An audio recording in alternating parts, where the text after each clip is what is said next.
Good afternoon to our First in Texas students and alumni. My name is Susan Ashmore and I'm the Development Director for First in Texas. Today's session will cover the essential skills you need to have that are not technical skills. A study conducted by Wonderlic found 93% of hiring leaders stated that soft skills are an essential element when making a hiring decision.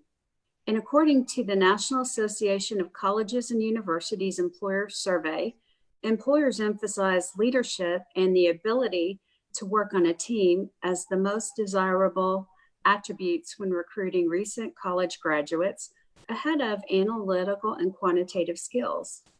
Lastly, Burning Glass analyzed millions of US jobs and found that 1 in 3 skills requested a soft skill.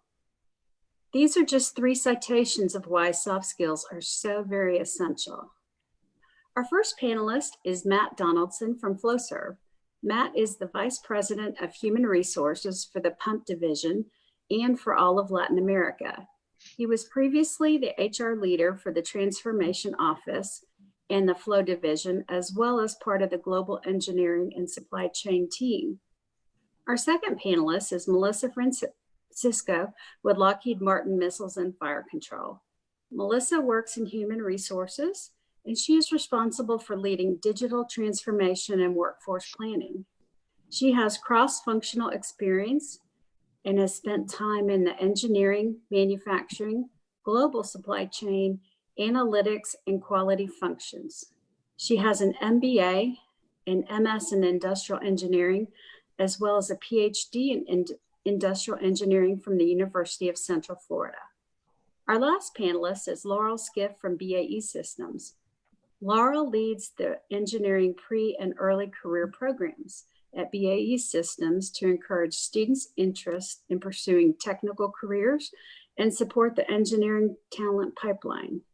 She has a background in communications and community investment and has been with BAE Systems for nearly 12 years.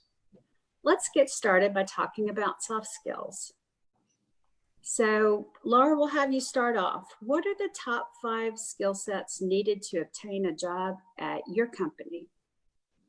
Yeah, so at BAE Systems, for our engineering function in particular, it's really important for us to have employees who have very strong communication skills, are very collaborative, creative, agile, and who are team oriented.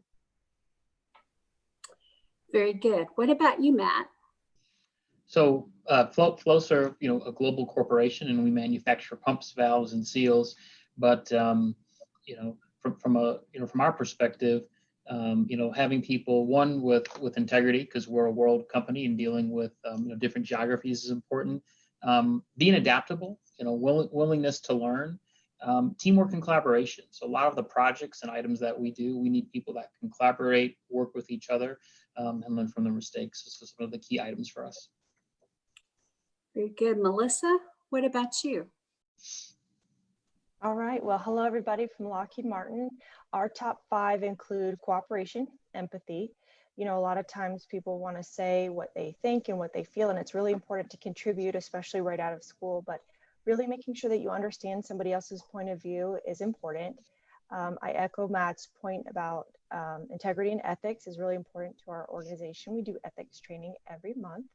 Creativity, we want people who can challenge the status quo, who see that there might be things that we can improve in our company.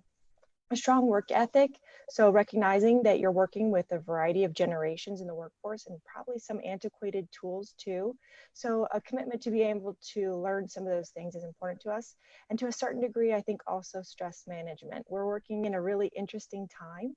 So your ability to focus and be adaptable, understand where and when you're feeling stressed and being able to not only regulate that for yourself, but also to help your coworkers goes a great deal in creating a collaborative work environment. Very good. So why are these soft skills so important? Laura? Yeah, so for us, and I'm sure all of the companies represented here, we work on very complex projects, and it requires us to approach things from multiple angles and also work with team members who prioritize different parts of the project. So those communication skills and that ability to be collaborative and flex and be agile, as well as connecting with your team members, whether that's virtually or face to face, if we ever get there again, that really helps contribute to the program's overall success. So that's really key and important, as well as the technical abilities that you're bringing to the project. What about you, Matt? So some similarities, what Laurel said, really for us on the soft skills that I mentioned, and I think that, Melissa and Laurel noted, it's how you work with others. And every business is a little bit different, but, when I think about Flowserve, as I mentioned before, we're global in nature, but a lot of our projects, there's partnerships with different regions, different cultures. And so those soft skills, it kind of brings that competitive advantage of how are you working with others. And then also the soft skills, it's also kind of a self-reflection of, how do you work, as an individual sometimes too. But it's really big on the collaboration, and that kind of sets you apart of, how you're working with others to be successful in many of the projects that we have with our customers. Melissa?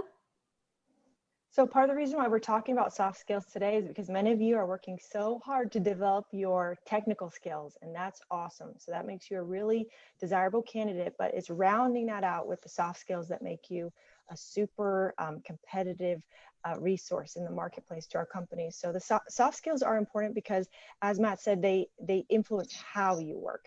Just because you understand a technical solution or you have the best way of doing something doesn't necessarily mean that you can communicate it in a way that other people understand. The workplace is an interpersonal place where it's not just you working by yourself or with the same team all the time. A lot of times you're working with a variety of people. So when you have soft skills that enable your ability to work, it can be a differentiator for you. People want to work with you. It results in a better overall workplace experience, a better work culture, and kind of selfishly, it helps you achieve your personal goals faster. Very good. So how do you assess a job candidate's soft skills during an interview? Laurel? Yeah, so for a lot of our college hires coming into BAE Systems as engineers, they'll actually go through 2 interviews. So the first one is an assessment of their technical skills. So we'll pair them with a subject matter expert in their technical field to go through that. But on the other side, we will actually have not only their hiring manager, but a few folks from our engineering leadership development program.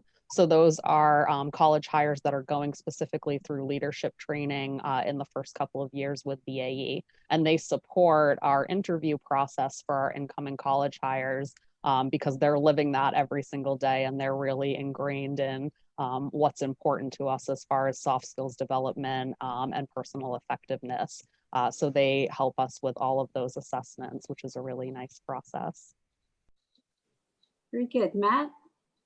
So for Flowserve, for our college programs, and I'll also say just early career programs, you'll go through an interview process with different members of Flowserve. So you'll meet people that could be on the engineering side, could be on the human resources side. From an interview process, you'll go through a behavioral-based interview where we go through and you may have heard of kind of the STAR concept before, but it's, situation, task, action, and result. And so part of what we're doing as we talk through a situation, we kind of want you to take us through that situation, which gives you a chance to talk about some of those soft skills and also some emotional intelligence items, which we may talk about later, but gives you the opportunity to do that. And then also we do some assessments. So there's some assessments that a person can do ahead of time that will help us, with those skills. And so it gives us that complete picture. Very good. Melissa? At Lockheed Martin, we also use behavioral interviewing techniques. You can learn more about behavioral interviews through a simple Google search or behaviораlinterviewquestions.pdf. The premise behind behavioral interviewing is that your past behavior will be a good predictor to inform people on how you'll behave in the future. So instead of just asking kind of a theoretical question like, what do you think about this? Your interviewer might ask you a very specific question to say, what did you do in this situation? And so how you answer that question is really important. Matt highlighted the STAR method, which is something that we also use. So the STAR method of answering a behavioral interview question is You talk about the situation, you give an overview of kind of the context of it. You talk about the task, what you were assigned to do, the action, which is the A in the model, what you did in the context of the project or your team, and then what the result was. And it's okay that the result wasn't necessarily positive. You know, maybe you created a new robot or technology and it failed. But what did you learn from that? And how would you influence it going back? So not every example you give has to be perfect, but behavioral interviewing is how we assess soft skills, and as well as in the interview. So if you get a phone screen, how that person talks with you, how you conduct yourself, your ability to listen, ask questions. If you're not sure that you understood the interview question, ask them to repeat it.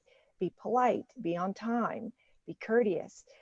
These are all things that we assess, because if somebody provides amazing answers to interview questions, but they were rude to our receptionist, we know it's possible that they might be rude in the office place. So all of your interactions when you're interviewing are an important part of assessing soft skills during an interview.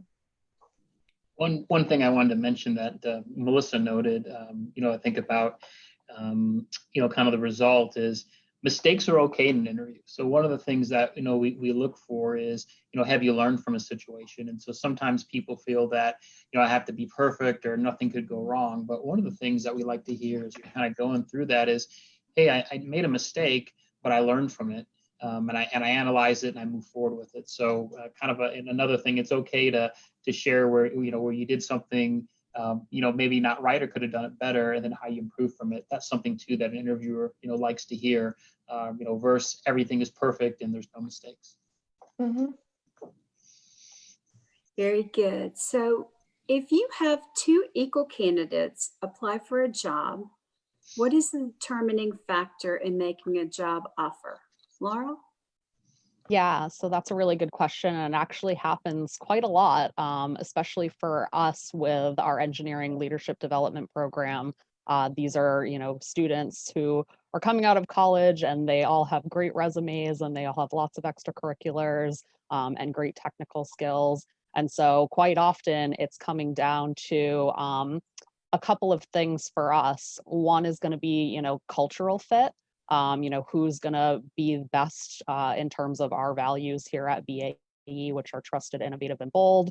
Are we looking at a candidate who is going to be able to assimilate to that very easily? And then also in terms of like willingness to learn and willingness to go beyond their, skills and abilities that they're showing on their resume and stretch themselves.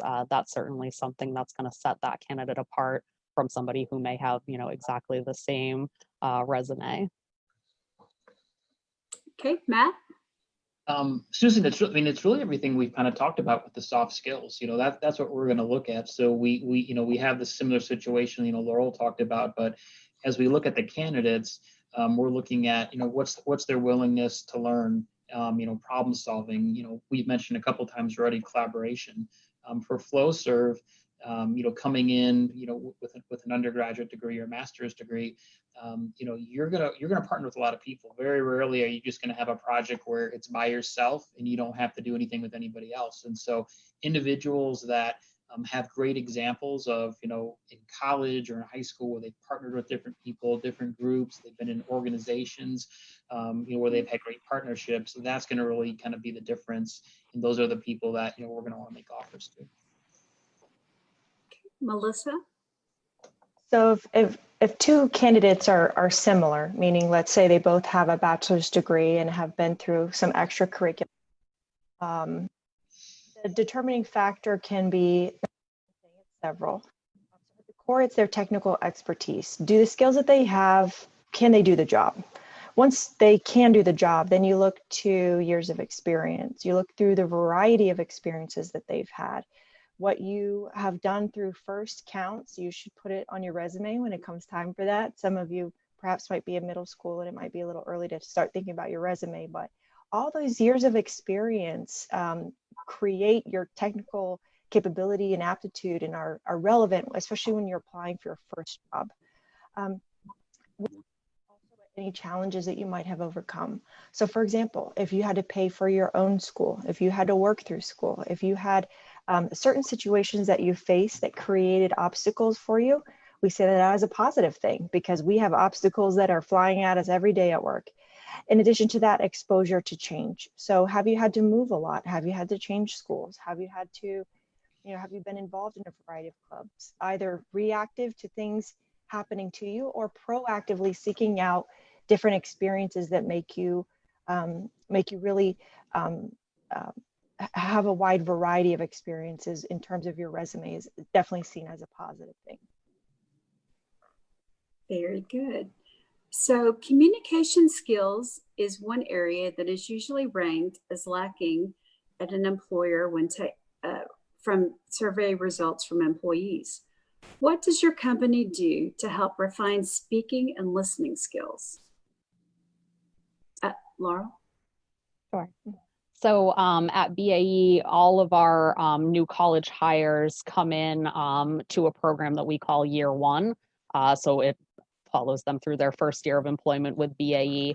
And what it does is not only help them assimilate to the company, but we also work on a number of those soft skills. So communications being one of them. So we have curriculum that they'll go through on how to run an effective meeting, how to give an effective technical presentation, self-management, and effective communication overall with your peers through different generations. So all of that is part of the standard curriculum that all our college hires will go through in their first year. Very good. Matt? So Flowserve, we have leadership development programs. So, very similar to what Laurel noted, you'll go through and we'll give you, some of that training and kind of, background. So the concepts and understanding.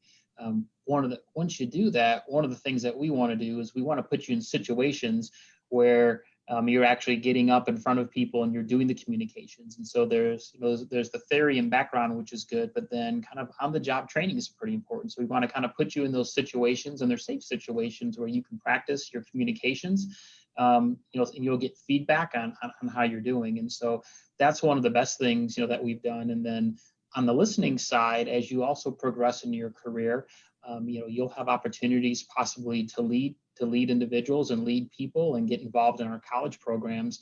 And that's where we'll pair you up, because a big part of that role is also listening and getting some of those experiences out as a leader. So those are the things that Flowserve does to really hone in on those skills. Melissa? So at our company, much of our business is conducted via email. So making sure that your writing skills, even though communication is not just verbal, but your writing skills are really sharp. So that might mean taking an extra English class or grammar or a sentence structure class. I actually went through an effective writing class when I first started. Similar to Laurel and Matt, we have new hire assimilation meetings and leadership development meetings. Our company also reimburses for continuing education if getting more education is something that's appealing to you. If you decide that in meetings that you want to attend that you would like to speak up and you'd like to participate, let your leader know so they can find out ways to engage with you. We have phone calls, Skype calls similar to this throughout our workday.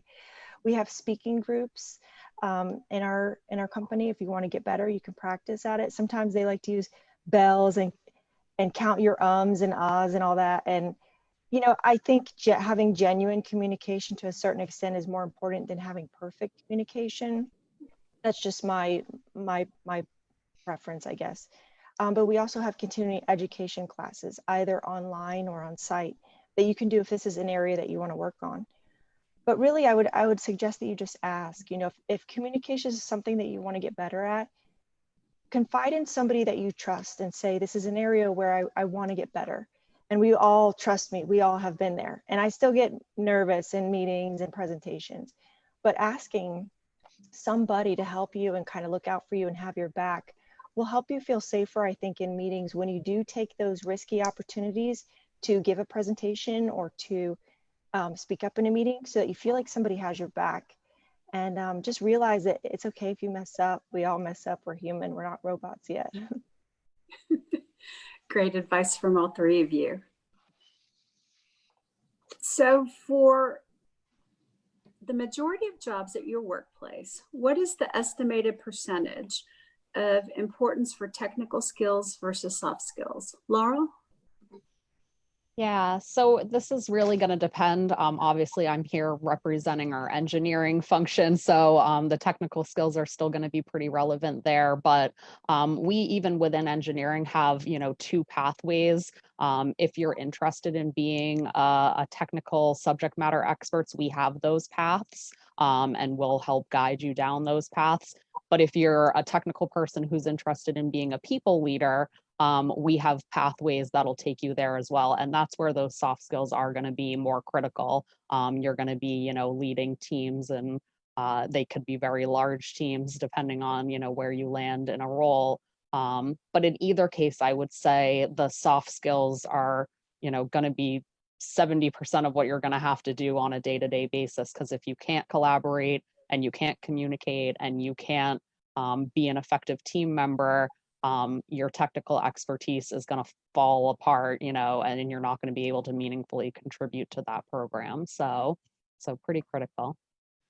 That's significant. Matt, what would you say?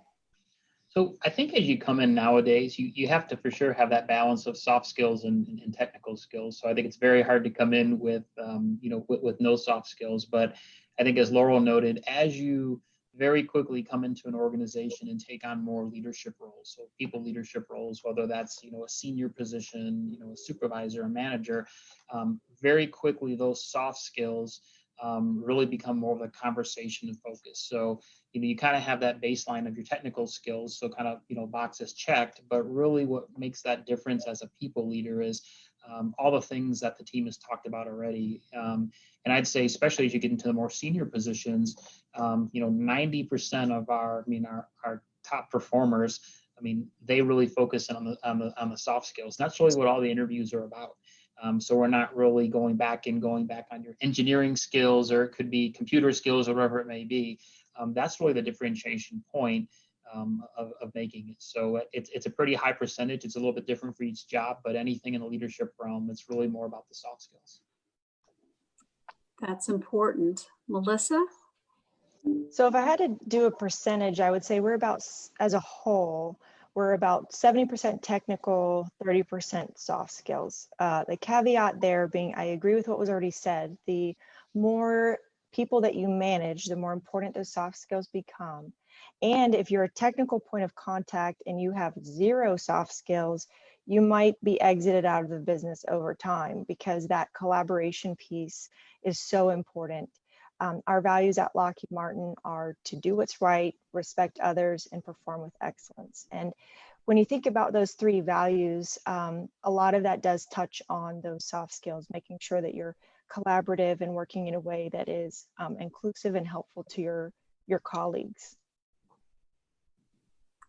Very good. So let's switch gears a little bit and talk about a similar topic that is very important to a student's future careers: emotional intelligence. So what is emotional intelligence, Laurel? Yeah, so for us, emotional intelligence is really about how responsive you can be to individual situations and circumstances, kind of being able to effectively decode situations and know how to adapt your behaviors appropriately given the circumstances. Okay, Matt? So, emotional intelligence, kind of my, and I'm on the human resources side. So my casual kind of quick answer is it's really what differentiates a good leader versus a poor leader. So somebody really, when you think about those leadership skills, they're going to have, high, emotional intelligence. But it's really, how do we deal with those various emotions for ourselves? So it's a reflection into ourselves and then with others. And somebody that can manage those different relationships with, social relationships and change, that's really what emotional intelligence is. But again, you're going to see your top leaders. You're going to just, when you think about, wow, this is a great leader, or you look up to that person from a leadership perspective, they're going to have high emotional intelligence.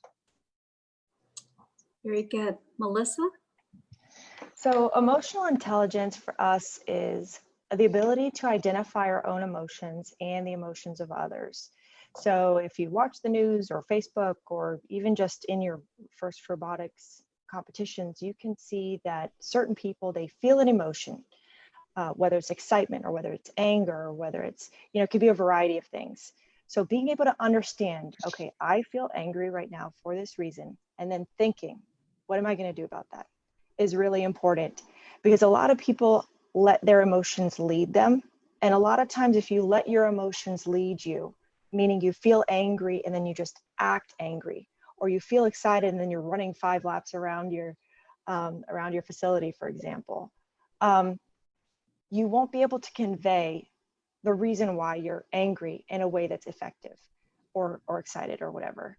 So your emotions are a clue to help you understand how you think about something. Something rubs you the wrong way or something makes you excited.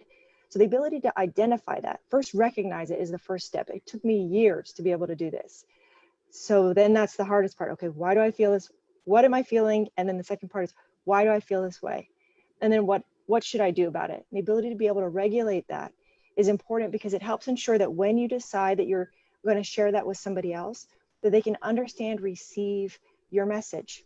So emotional intelligence is not just the ability to identify and convey your message effectively, but it's about also being able to identify the emotions of other people, so you can recognize, are they in a position to be able to hear, listen, understand what I'm going to say? And that helps you to be able to kind of navigate certain situations. It helps you manage yourself better, and it helps you with your relationships both in and out of the workplace. Okay, very good. So how do you know if someone has a high level of emotional intelligence in the workplace? Laurel? Yeah, I think you can tell a lot of that by how people interact with others. Someone with a high level of emotional intelligence will typically modify their behavior depending on who they're interacting with. So, going back to Melissa's point, if you're really angry, at home, maybe you're going to yell and scream. If you're really angry in the workplace, you need to regulate that behavior a little bit differently. And so I think that's pretty easy to observe when you're around the same people and you see them changing that behavior dependent on, who their audience is or what the situation is. Okay, Matt?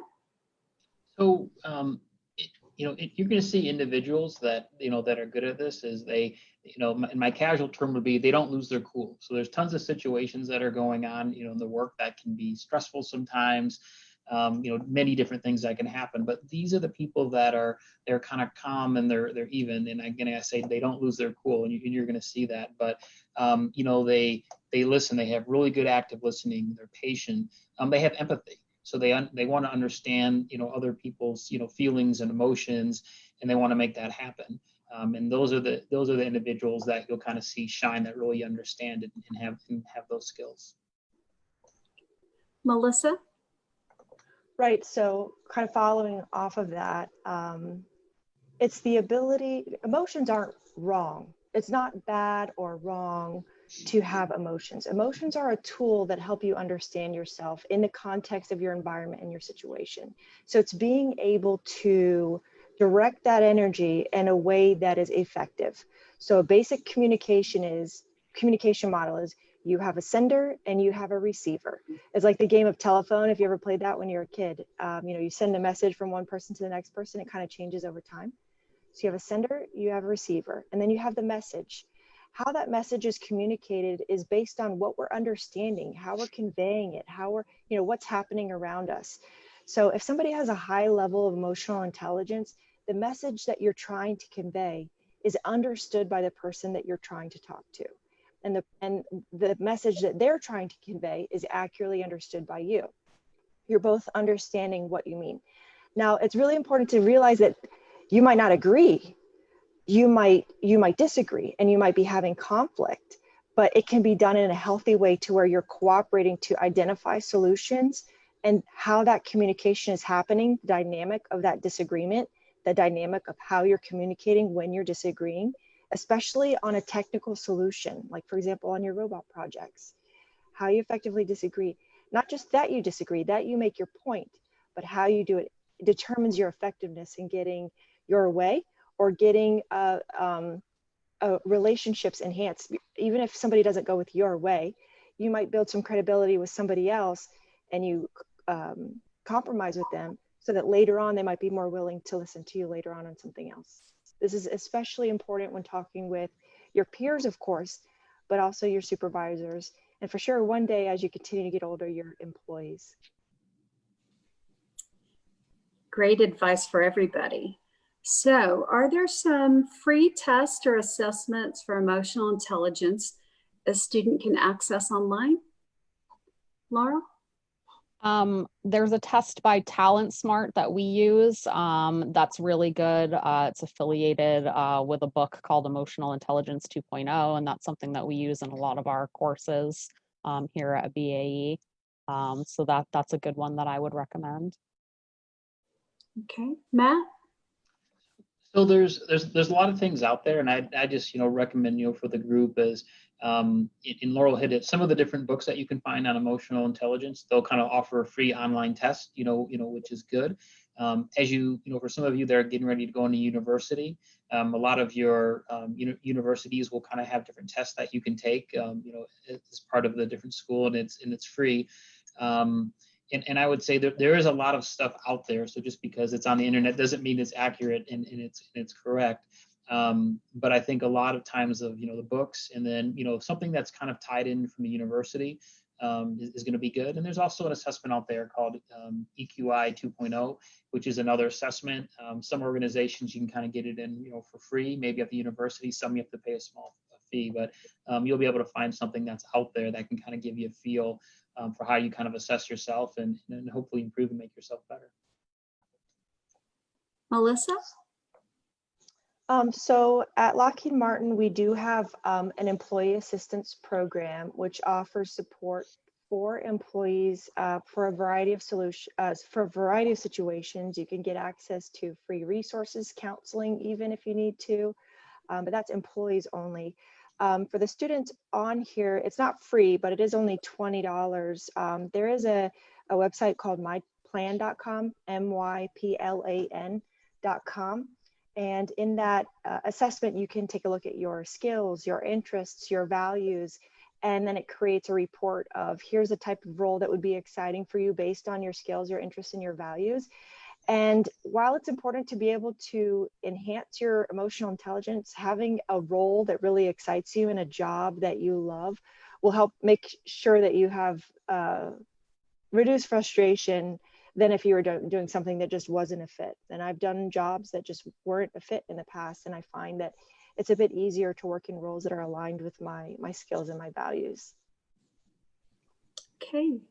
Very good. So, what is the best way a person can improve their emotional intelligence? And do you recommend any books or online training? Laurel? Yeah, so I mentioned the book Emotional Intelligence 2.0. You can Google that. It's pretty easy to find, fairly inexpensive to buy.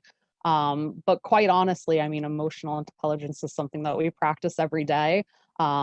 I am a huge proponent of mindfulness and meditation and just getting in touch with your emotions that way. I think when you know how to identify those things, it's going to get a lot easier to be able to modify your reactions when stressful times come. We're all living in it right now, so it's very apropos to be talking about this right now. But put yourself in situations that are uncomfortable. Put yourself in challenging situations. Try different strategies for managing conflict or managing a situation that might be difficult for you, and you can get better and better at emotional intelligence. It's a muscle that can be trained just like anything else. Very good. Matt? Agree 100% with Laurel. I mean, emotional intelligence, it can be learned and practiced. So that's the good news. So it's not a deal where, hey, either have it or you don't have it. And obviously some individuals can excel more in it, but you can practice it. You can put yourself in situations. Some of the items where maybe you haven't had the experience, or you think you're maybe a little weaker in, if you take an assessment, there's ways you have to kind of practice and put it in there and get feedback on it. So that's the good news. The Emotional Intelligence 2.0 is a great book. There's another one called It's one of the ones that I read for first time if you're just kind of trying to understand the topic. It's called the Emotional Intelligence Quick Book. It's by Travis Bradberry, and that's a good. It's kind of a kind of simple, good beginner's guide if it's kind of your first time. And then after that, if you want to get more into it, there's tons of books that are out there, and I'm sure we can link some of the links on the Facebook page. But a lot of good information. Okay, Melissa? Think about the projects that you're on and the dynamic of the projects that you're on. If there are a lot of really strong feelings and there's a lot of disagreement, you might need a little bit more technical training, but considering the types of people that I understand who are in FIRST in Texas, you guys are you're really technically smart. But if the dynamic is challenging, then you might want to follow up with some resources. Certainly conflict management is another topic that's closely aligned with emotional intelligence. One book that I like, which I will pull up, hopefully you can see my window is here, but it's called The Courageous Follower by Ira, I-R-A, Chaliff, C-H-A-L-I-F-F, or maybe that's close enough. But this book here talks about, a lot of people want to be a leader, and the word follower implies something that is, somebody who's just kind of there and not really part of a team.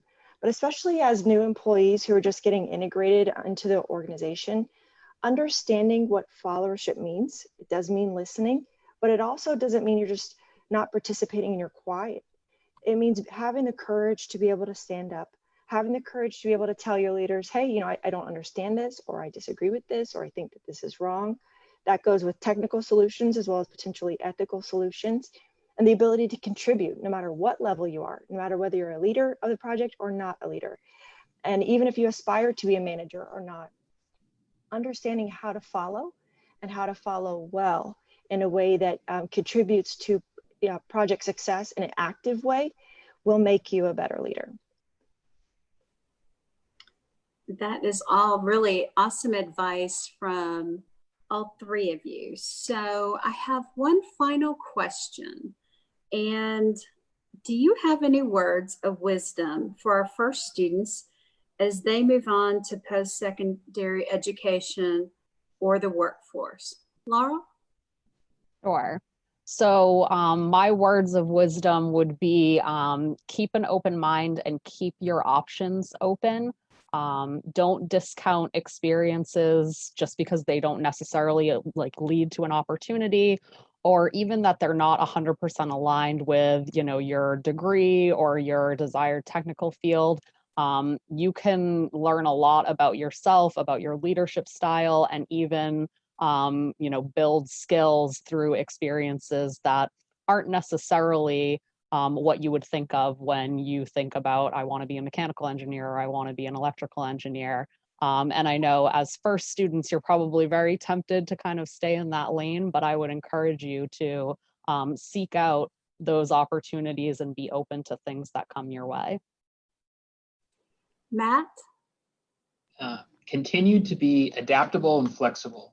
And I think if our environment right now, obviously we're seeing COVID, and for a lot of us, whether you're in the business world like we are, or if you're in a school, you're middle school or high school, getting ready to go into college, everything has changed, with COVID. And really what we have to do is we have to be adaptable, we have to be flexible, because we don't know everything that's going to happen. And keep in mind that as you go into, whether it's middle school, high school, college, people are watching to see kind of how do you show up in different situations, how do you behave, and so make sure you kind of think about that. And that's going to be the way it's going to kind of go, in the future. And then just last thing I'd say is, find whatever your passion is. So whether it's going in, to college and it's with maybe your major, or it's an organization, find something that you're interested in, you have passion, you want to learn about, and you want to go deep in it. And again, that's usually going to help you as you move forward, in your career, whatever you want to do. Very good. Melissa? So I have 2 words of wisdom, 2 different things to say, not just 2 words. One, I heard from my mentor, who heard it from his mentor, which is a really smart quote, which is, to learn means you change, and to change means you learn. So it's very simple, but very important. To learn means you change, and when you change, you learn. And your experiences that you're getting now, and the degrees that your high school education, your middle school education, your college education are important, but it is the learning and changing that will stay with you over your career and will continue to make you a competitive resource no matter what new technology comes out, no matter what new projects get thrown your way. Your ability to kind of just be open to that learning and changing is important. And then my second thought for you is to plan and flow. And when I think about this, I get the image of whitewater rafting. So you might be navigating a path. You have a start path, an end path. You kind of know what the landscape looks like, what rocks are along the way. So you create a plan, but you also kind of have to go with the flow and recognize things are going to pop up. Things are not going to go your way. New information is going to pop at you, all the time. But that doesn't mean that you shouldn't plan just because, changes will come your way. So the balance between planning and flowing, I think also will lead to success in your career. Well, very good. On behalf of our First in Texas team, we want to thank all three of you for your participation in today's event. The wisdom you shared will no doubt make our students think about how they can improve their soft skills and emotional intelligence. Watch our event page on our website to find out about many more upcoming events, and I will see you soon.